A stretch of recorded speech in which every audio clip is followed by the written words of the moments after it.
Balance करके चीज़ों को रखती हैं। और आरजू की जो थीसिस है, आरजू की जो तैयारी है, वो कम से कम एक सेलेक्टिवली एक खाने से नहीं होती, उसमें पूरी दुनिया भर की नॉलेज को समाने की वो कोशिश करती हैं और तब वो अपनी बात सामने रखती हैं। आरजू, मैं आपसे ही शुरुआत कर लेता हूँ। जिहाद फी सबीलिल्लाह, ये एक ऐसा नारा है जो पाकिस्तान में जहाँ कहीं तकरीर दी जाती है और जहाँ कहीं हमको या तो तलहा सईद दिखाई पड़े या और कारी सैफुल्लाह दिखाई पड़े या बाकी लोग दिखाई पड़े, वहाँ इस नारे का इस्तेमाल ज़रूर होता है। कहते हैं अल्लाह के रास्ते में ये जिहाद हो रहा है या किया जा रहा है। लेकिन इसमें जो इंटर सर्विसेज इंटेलिजेंस है, उसके रोल को आप समझाइए। आपने भी स्टडी किया होगा, मैं आप पर अपनी सोच थोपना नहीं चाहता, लेकिन पिछले कुछ दिनों से हमने जम्मू एंड कश्मीर, जो भारत जो जिस पूरे एरिया को एडमिनिस्टर कर रहा है इस वक्त, वहां पर चीज़ों को देखा है, सेटल डाउन होती हुई दिखाई पड़ रही हैं। लेकिन अब बांग्लादेश से एक फ्रंट खुल रहा है, एक फ्रंट बहावलपुर से ज़रूर खोलने की कोशिश हो रही है, जो बयान हमने सुनवाए। क्या है, मुझे समझाइए ये जिहाद फी सबीलिल्लाह, ये और आईएसआई और ये पूरा ये गठजोड़। सबसे पहले तो बहुत शुक्रिया, आपने इनवाइट किया। और बिल्कुल जैसे आपने बात की, पाकिस्तान में हमेशा से रिलीजन के नाम पर जो है वो बात की जाती है, या रिलीजन के नाम पर लोगों को कहा जाता है कि जी कभी भारत के साथ हमारी दुश्मनी है, या कभी किसी चीज़ के लिए भी मिस यूज़ ऑफ रिलीजन जो है वो मैं कहूँगी कि बहुत ज़्यादा किया जाता है। और शायद इसी वजह से आपने जहाद का भी नाम लिया और कई दूसरी बातों में भी आप गए। लेकिन इस वक्त भी ऐसा ही कुछ है कि इस वक्त अगर हम देखें कि जो जॉर्डन के आई थे किंग पाकिस्तान, उनको भी यही बताया गया कि जी हम जो है वो एक इस्लामिक फोर्स हैं और हमारे साथ आप आर्मी ऑफ द जुड़िए। और गॉड। जी हाँ, बिल्कुल इस तरह की बातें जो की जा रही हैं, मेरा ख्याल है कि वो अब आज के ज़माने में नहीं करनी चाहिए। और अब लोग उससे ना तो इम्प्रेस होते हैं, ना ही उस तरफ जाना चाहते हैं। इस वक्त लोग काफ़ी हद तक जो है वो अपने आप को एक कह लीजिए मॉडर्न वर्ल्ड के साथ चलाने की कोशिश कर रहे हैं, लेकिन हमें बार बार घसीट के उधर ही ले जाया जा रहा है। आपको शायद मालूम नहीं होगा, लेकिन आज सुबह से हमारे यहाँ एक टेररिस्ट है या कौन है, उसको दिखाया जा रहा है, जो कि टीटीपी का पहले मेंबर था, और वो बार बार ये बता रहा है, मतलब उसका नाम भी एहसानुल्लाह बताया जा रहा है। और वो ये कह रहा है कि जी टीटीपी वाले या फिर या फिर अफगानिस्तान में उसको बहुत गलत सिखाया जा रहा था, रिलीजन को लेकर भी, बाकी चीज़ों को के साथ भी। और उसका कहना है कि जी अब वो पाकिस्तान में है और पाकिस्तान की फोर्सेस जिस तरीके से उसको नमाज पढ़ना सिखा रही हैं, कुरान बता रही हैं, वो शायद उसने पहले कभी नहीं सीखा। तो ये तमाम चीज़ें देखकर यकीनन इस वक्त एक सेंसिबल पाकिस्तानी जो हैं वो शायद सर ही पीट रहे होंगे कि दुनिया कहाँ से कहाँ जा रही है, और हम अभी तक वहीं पे अटके हुए हैं और उसी किस्म की बातें कर रहे हैं जिसका हमेशा हमें नुकसान हुआ है। और इस वक्त भी आपको यही कुछ देखने को मिल रहा है। और जो आपको माइंडसेट किसका स्टक दिखाई पड़ता है, मैं ओपनली आपका जवाब जानना चाहता हूं। मैं बार बार ये इस बात को यूं रिपीट कर रहा हूं कि हमारे जो लोग देख रहे हैं इस वक्त, मुझे आपको जाहिर तौर पर पूरी दुनिया में आपकी कहीं ज़्यादा फ़ैन फॉलोइंग हुई, लोग आपको सुनना चाहते हैं, अलग अलग इश्यूज़ पर आपका पॉइंट ऑफ व्यू जानना चाहते हैं। आरजू, हमें ब्लीड इंडिया विद 1000 कट्स अच्छी तरीके से याद है, जुल्फ़िकार अली भुट्टो ने यूएन में जाकर ये बात कही थी। आज तक इतना वक्त बीत गया, लेकिन ऐसा लगता है जैसे पाकिस्तान ने इस एक लाइन को कहीं कारपेट के नीचे रखा है लेकिन मिटाया नहीं है। क्या पाकिस्तान अब भी ब्लीड इंडिया विद 1000 कट्स के हिसाब से चल रहा है, जो हालात लगातार पैदा होते रहते हैं, या आपको लग रहा है कि यहाँ भारत का माइंडसेट ज्यादा स्टक है? नहीं, मुझे लगता है कि अभी तक शायद उस माइंडसेट के साथ तो नहीं जाया जा रहा। लेकिन ये ज़रूर है कि अगर हम अफगानिस्तान की बात करते हैं, जहाँ से हमें तकरीबन हर रोज़ ही अटैक्स जो है वो देखने को मिल रहे हैं, तो उसके बारे में अगर यहाँ के फोर्सेस और यहाँ की गवर्नमेंट बात करे तो लोगों में उतना जोश या जज्बा नहीं आता जितना कि हम अगर ये बताएं कि भारत हमारा दुश्मन है, या भारत हमें अटैक करना चाहता है, भारत हमें नुकसान पहुंचा रहा है। यहाँ तक कि अगर हम अफगानिस्तान के अटैक के अंदर भी अगर हम भारत का चूरन ना बेचें तो शायद लोग वो भी ना सुने। इसीलिए शायद आपने देखा होगा कि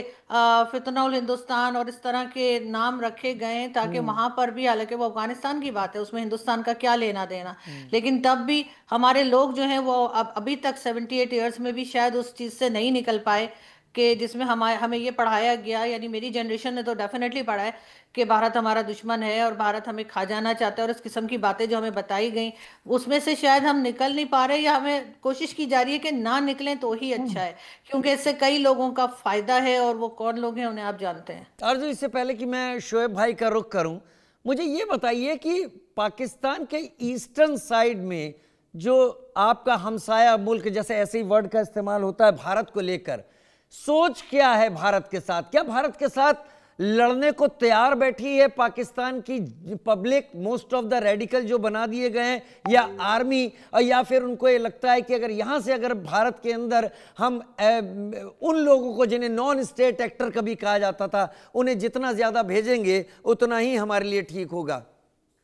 नहीं, मुझे ऐसा लगता है कि ये किसी लंबी जंग के लिए तैयार नहीं है, ना तो पब्लिक चाहती है और ना ही शायद जो मिलिट्री इस्टेब्लिशमेंट है वो चाहती है, ना गवर्नमेंट। लेकिन ये भी चाहते हैं कि हल्का हल्का कुछ लगा रहे, कुछ थोड़ा बहुत चलता रहे सिलसिला, और ये ना लगे कि बहुत अमन हो गया है, बहुत एक दूसरे से बहुत अच्छे से बात कर रहे हैं, या सारी दुश्मनी खत्म हो गई। ये इम्प्रेशन भी देना नहीं चाहते, या शायद उस तरफ भी नहीं जाना चाहते। ये चाहते हैं थोड़ी बहुत लड़ाई रहे, थोड़ा बहुत झगड़ा रहे, चाहे वो पॉलिटिशियंस को ले लीजिए या किसी को ले लीजिए, कि सिर्फ स्टेटमेंट की हद तक हो, लेकिन ये चीज़ सिलसिला चलता रहे। ये इसको ख़त्म करने के लिए तैयार दिखाई नहीं देते, और अगर इन्होंने इसको ख़त्म किया तो आप जानते हैं कि बहुत से लोगों का जो बिजनेस है वो बंद हो जाएगा। इसलिए शायद ये चाहते हैं कि ये सिलसिला चलता रहे, और साथ साथ अटेंशन भी अफगानिस्तान की तरफ से डाइवर्ट करानी है, इसलिए कि अफगानिस्तान कंट्रोल में नहीं आ रहा। अफगानिस्तान बॉर्डर पे बहुत टेंशन है, बलूचिस्तान में बहुत टेंशन है, ये बात सभी जानते हैं, और वहां से अटेंशन डाइवर्ट कराने की सिर्फ एक ही तरकीब इनके पास है,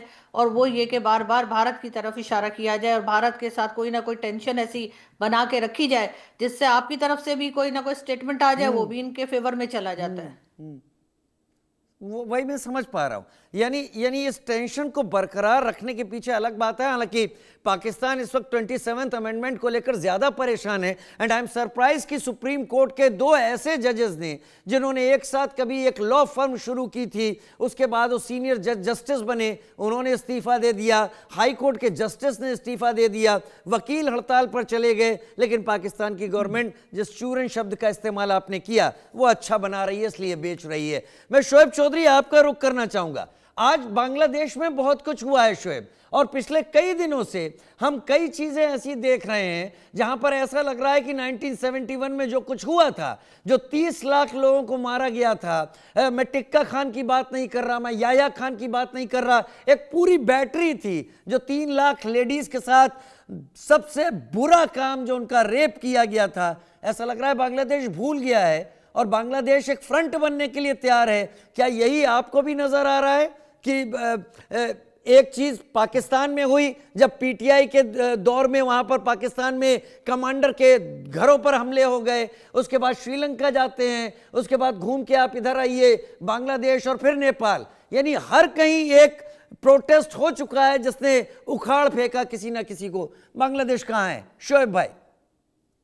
बहुत बहुत धन्यवाद राजीव भाई आपको, और लेफ्टिनेंट जनरल कुलकर्णी साहब को नमस्कार, और पाकिस्तान की बुलंद आवाज आरजू जिमी जी को हमारा सलाम। देखिए, बांग्लादेश अभी हाईजैक होगी। पिछले साल जिहादी तख्ता पलट के बाद पाकिस्तानी आर्मी और आईएसआई ये मिलजुल के बांग्लादेश को हाईजैक किया, जैसे पाकिस्तान को भी पाकिस्तानी आर्मी ने हाईजैक किया।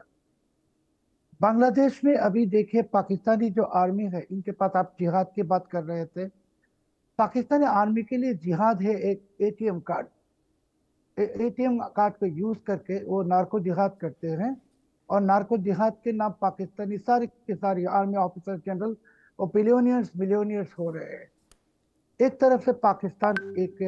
भिखारी मुल्क, दूसरी तरफ ये बिलियनियर मिलियनियर आर्मी ऑफिसर, क्योंकि ये ड्रग ट्रेड में है। दूसरी तरफ ये पाकिस्तान ये खुद आतंकवाद ही फैलाते हैं दुनिया में, और बाद में वो अमेरिकी और यूरोपियन स्टेट्स के पाकिस्तान के डिफेंस मिनिस्टर ने कहा कि वो उनके लिए डर्टी वर्क करते, डर्टी वो खुद बनाते हैं, बाद में इसको सफाई के काम भी वो लेते हैं। अभी बांग्लादेश की बात जो आप कर रहे हैं, आज आपने बता दी शेख हसीना जी के खिलाफ सजाए मौत की राय सुनाई जी, और बांग्लादेश में अभी वायलेंस चल रहे सारे बांग्लादेश में। ये है एक बहाने थे, क्यों कि यूनुस ने ये बांग्लादेश में जब ये बहुत ही टर्बुलेंट सिचुएशन आज है, उसी वक्त अंधेरे में एक 5 स्टार होटल में बैठ के